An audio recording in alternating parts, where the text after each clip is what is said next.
Hi there Internet, it's Clarice Teacups again, and welcome to another episode of GT Reviews.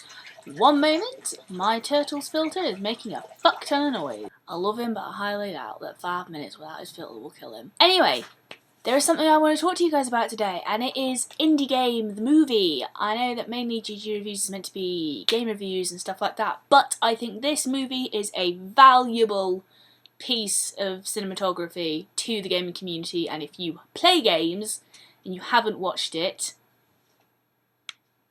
I'm looking at you.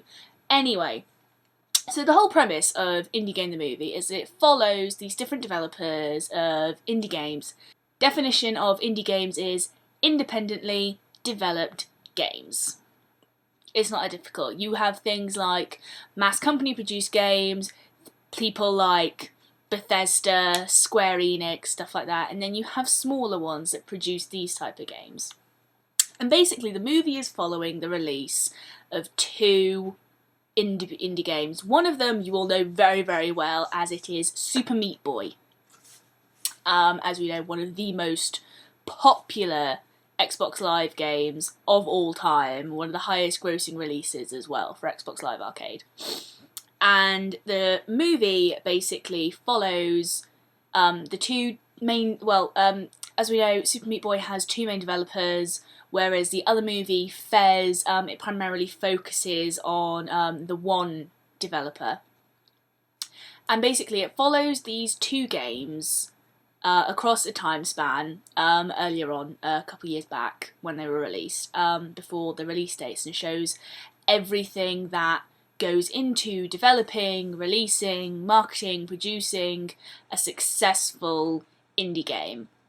And personally, when I went to watch this, I watched this movie because I saw there was going to be an interview with the creator of Braid, and I love Braid. It's a great game. I absolutely love it.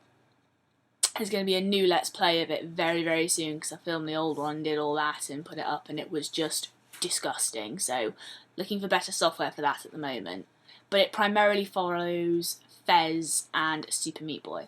The actual style of cinematography is very good. It's very much a, not so much sort of like a day-by-day recounting, but it's very much told through interviews, and it really goes into the background behind the games. Like, I never knew there was so much to Super Meat Boy and everything that went into it, and that if you look at it, this game is one of the most successful Xbox Live games of all time, and it is two people just working on this game for years, and to see someone like, I love games, I'm not the biggest, most hardcore gamer girl out there, but I love games. I love what they do. I love what they make you feel. I love the passion that goes into video games, and this movie has just completely rekindled my love for indie games. I'm not a massive, like, die-hard indie fan. I mean, I only really knew about Braid, and I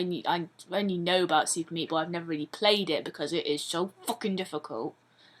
But looking at some of the ideas behind Fez and other such things, and hearing about the torture of the creator of Braid and all the things that went into it, and just how much of a piece of himself that game is, and to see how much people put into these things, it's amazing. Like, I'm mainly a fan of bigger games. Like, you know, I mainly like MMORPGs and stuff, like things like Final Fantasy, World of Warcraft, and things like that. And mainly, if it's not role-playing games, stuff like Dead or Alive and Street Fighter and Tekken and things like that. But this game just made me want to go out and buy every single indie bundle that was going. And it's lovely. It's lovely to see hard work and feelings that go into a game, when most of the time, I mean, no offence to the people who play them, but you've got things like Call of Duty and stuff like that, and you can tell that, like, whereas it's a good game and lots of people play it, there's nothing behind it. Like, no one sat at that desk and thought, I'm going to pour myself into this game for years and years, and it will be the fruits of my labour, and I will just send it out into the world. No, it's a mass-produced game for a mass audience, something that everyone's going to like, that you can just pick up every now and again.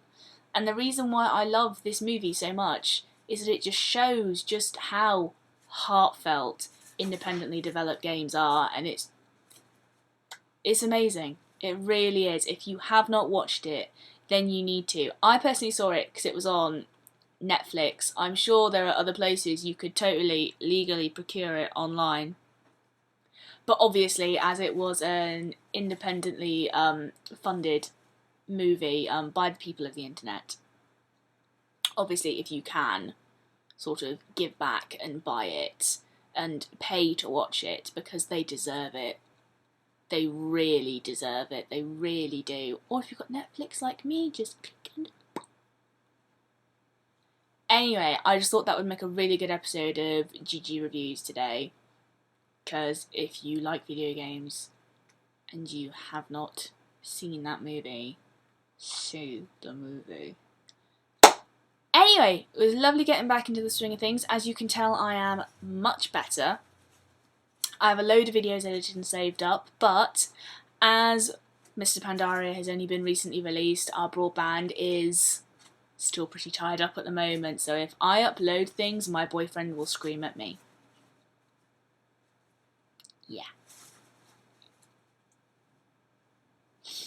Anyway, again, thanks guys for watching. If you'd like to leave a positive or negative response, you can leave it in the comment section below, or you can email me at claireeatsteacupsofficial@hotmail.co.uk, or you can reach me at facebook.com/claireeatsteacupsofficial. All my links will be in the down bar. Give us a thumbs up, subscribe, and I hope to see you next time. Bye!